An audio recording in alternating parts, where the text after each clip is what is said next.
for you, my love. Gabriel clutches my hand tightly with warm affection. His hands are clammy. He holds his head high, feigning stoicism. I know he's terrified, but I commend him for his efforts. On the other hand, I am too disheveled to pretend anything. There isn't a part of me that does not tremble. Sound is barely audible inside my own head. My heart is all that I can hear. Oh, the invaders are rounding us up. The king is dead, and we're to swear fealty or face expulsion. Oh, I could think of worse.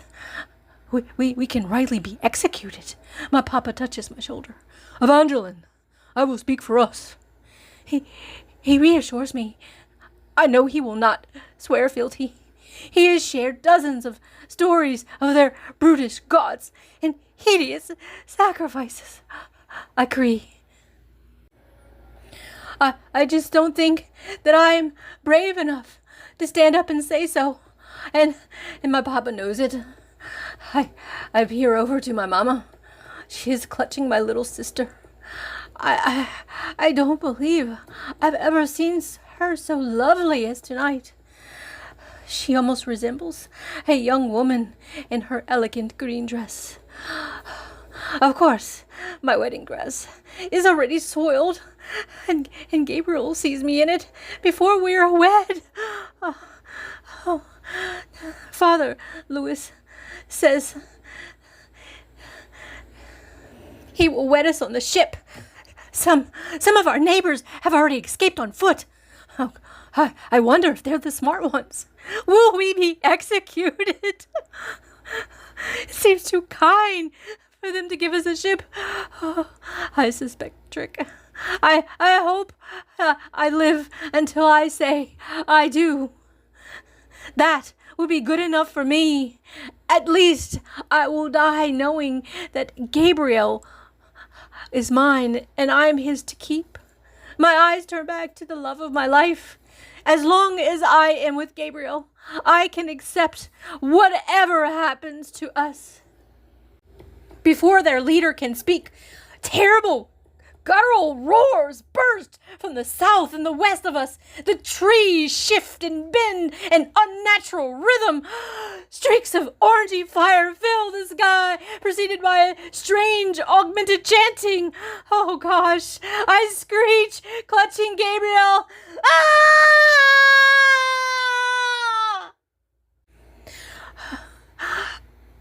Our guards have turned away from us to tend to the new threat. Papa shouts at us to flee to the boats waiting in the harbor a few miles away. Oh. Gabriel relays the plan to his family a few feet away from us. I am filled with consternation in the indiscernible circumstance. Gabriel grabs at a discarded pitchfork and gently nudges me forward. He tells me that we will be safe and that I should run to the boat with my papa and mama. I don't want to leave him. No, not now, not ever. He insists. With great veneration for my beloved Gabriel, I comply. The violence and the macabre display that spreads out around us is overwhelming. Oh, at every noise, I stiffen and stumble. My papa drags me along. The air becomes oppressive with a heat, and the smoke chokes me. Oh, my eyes water and sting from whatever that acrid smell is pervading my nostrils. I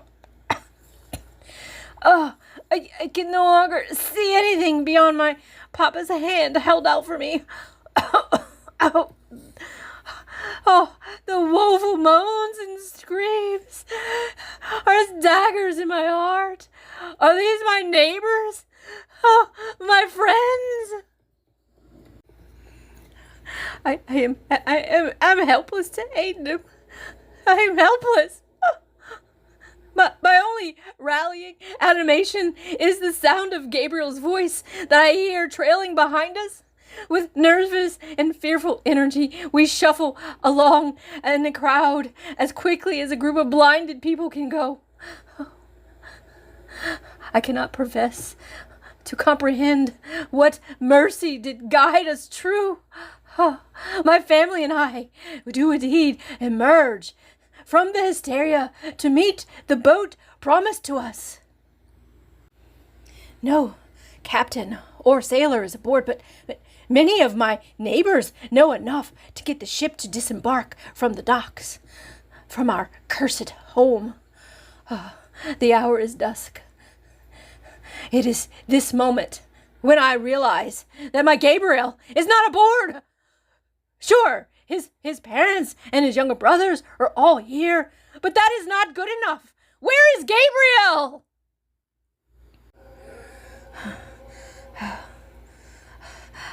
I fling myself to the edge and call to him. In desperation, his voice rings out over the ruckus. He is delayed in a skirmish in which he proves victorious. He reassures me that he will follow on another boat. I struggle to reason off the nervousness that dominates my person.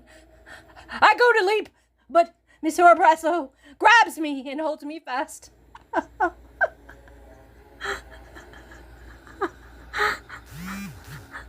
I melt and sob upon the deck floor.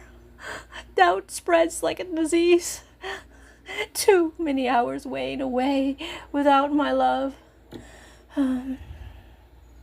Hours to days, then weeks, with no sign of the ship.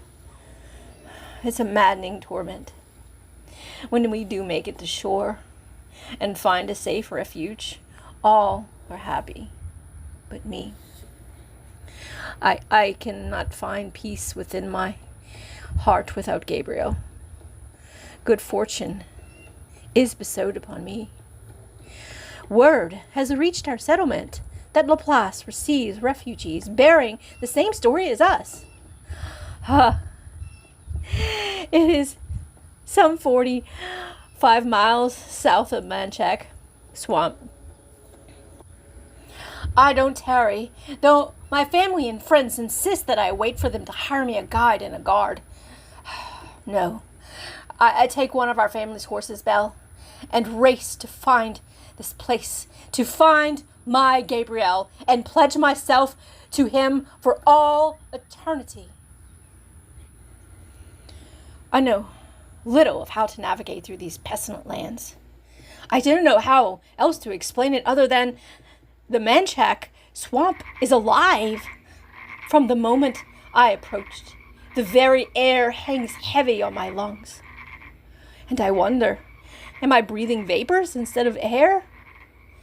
Then there is the unbearable heat pervading every inch of this miserable place. Every inch rich with perversity and consumed with dampness, grotty molds, and miasmas. Alienesque floras that strewn awkwardly. Menacing outlines in the landscape blur and reform. Many loathsome trees are draped in vines and moss that impersonates humans as if to mock me in some mawkish humor. In our rest, the minutes pause as facets of menace. In some places, there are remnants of huts or habitation in various degrees of decay, with dubious eyes that watch as we pass. Oh, I dare not go near them. Belle and I are often stumble, making mistake of plant growth or stretching across the murky water as solid ground. Even the ground is too soft in many places, slowing Belle's trot, making her efforts laborious.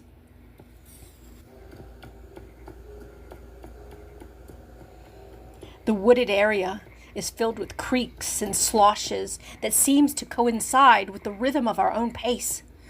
Oh, The fix causes me to expect some horror to lunge out at us at any moment. Many nights I suffer by the way of various troublesome bloodsuckers. They are tiny but terrible, surrounding us as a veil. Then the particular gruesome noises surrounding me at random, beckoning further precaution. My ears have not chanced on the like before. I hope never to encounter those beasts that omit those truculent utterances. The venture is even more taxing, given my energies is often spent keeping poor Belle from bolting with fright. With charity and ventilation for the land and its inhabitants I traverse. It is only the notion that seeing my Gabrielle that strengthens my resolve and steadies my nerve. I arrive safely by some stroke of luck or mercy placed upon my soul. It is by no means of any skill I possess.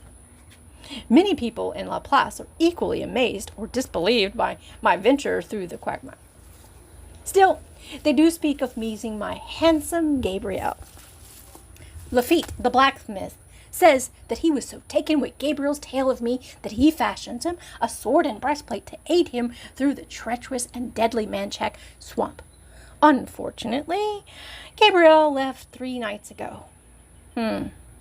I can only wonder how we were within proximity, perhaps hours, in the immediate vicinity, and miss each other. I must find him, and when I do, I will never leave his side again. With no rest, only ardor, I am ready to race off after my true love. Poor Belle, though she is not so eager, fraught with exhaustion and wear from our trip. I won't be selfish and wrong her.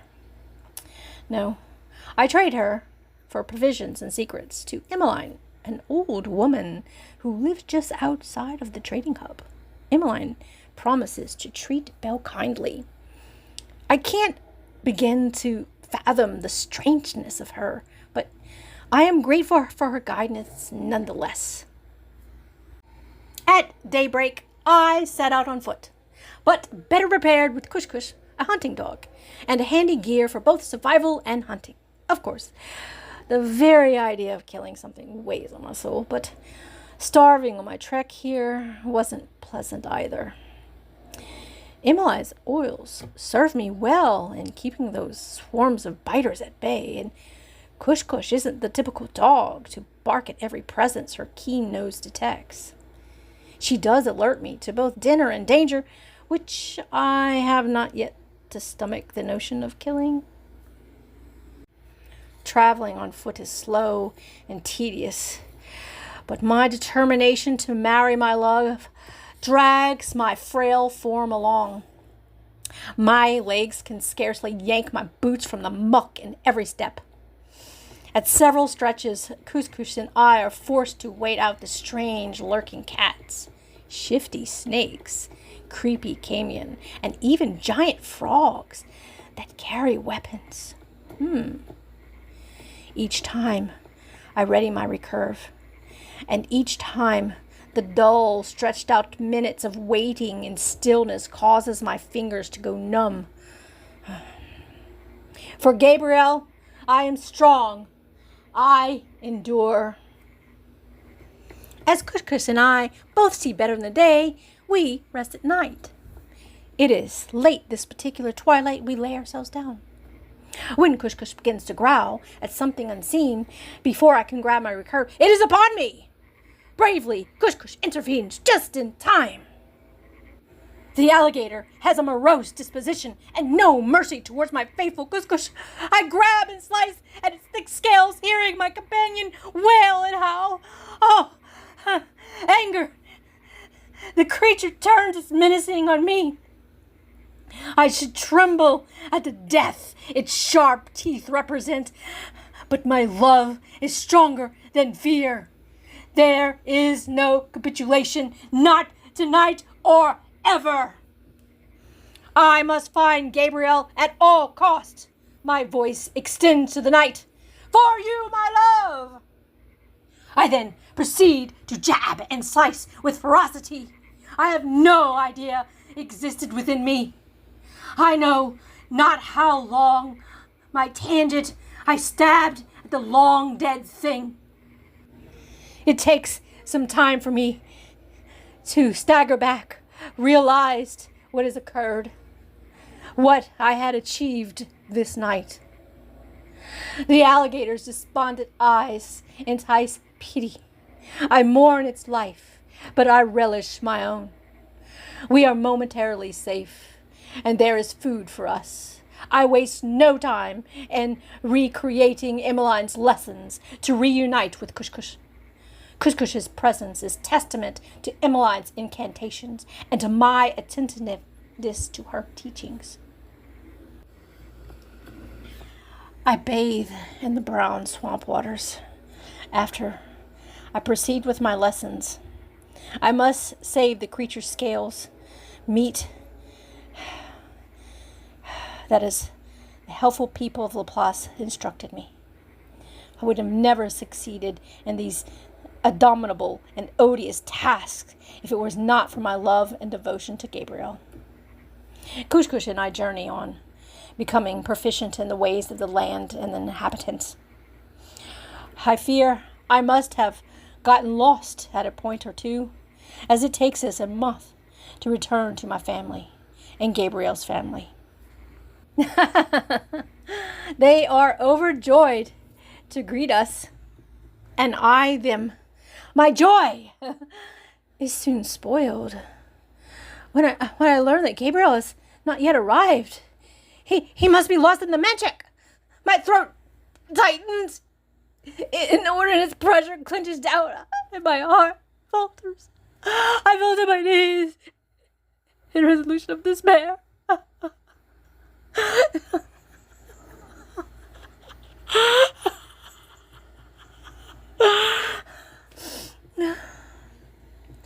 My family and his are supportive, and within a day I come to my senses again. I am renewed with faith that if I can survive, then my stronger, braver lover surely can too. Once again, I set out, though our families and friends protest. I know my love will prevail.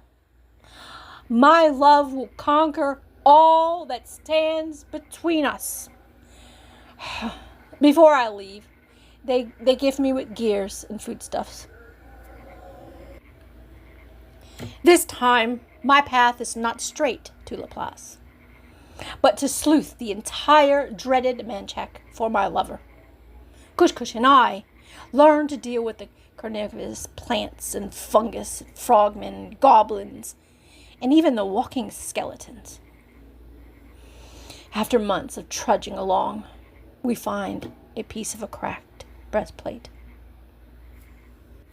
From the scent, my Kush is able to track down the owner's last stand. We discover a sword and remnants of clothes and more bits of steel from a breastplate. Could it be sweet Gabriel? There is a knowing in the back of my cranium, though I don't want to see it. I don't want it to be so. What manner of a beast can tear through steel? At first my heart is stricken. I freeze in a state of shock for long unabated moments until my horror is fully realized.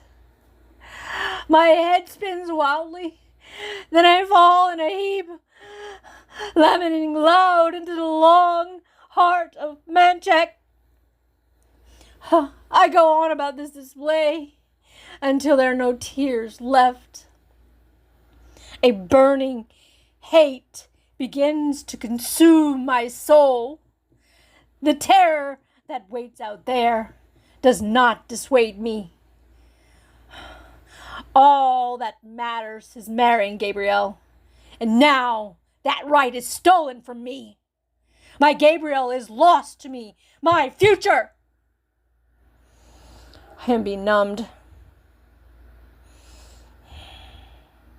I shaped my life around Gabriel, and now he is gone. All that is left is the love I bear for him. I cannot let my love die. I cannot let the monster that did this live.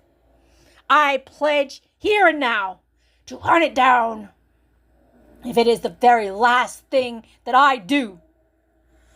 I will follow it to the depths of hell if that is what it takes for you, my love, my Gabriel. Thank you for your likes and subscriptions. This story, For You, My Love, was written by DTKellogg a few years ago. It was supposed to be a backstory for a playable character that I haven't played yet. The original art drawings are by DTKellogg. Then I used AI to make it come alive. So yes, AI was utilized in this production. The book it was published in was called Monthly Gambits. And that's all. Thank you. Until next time.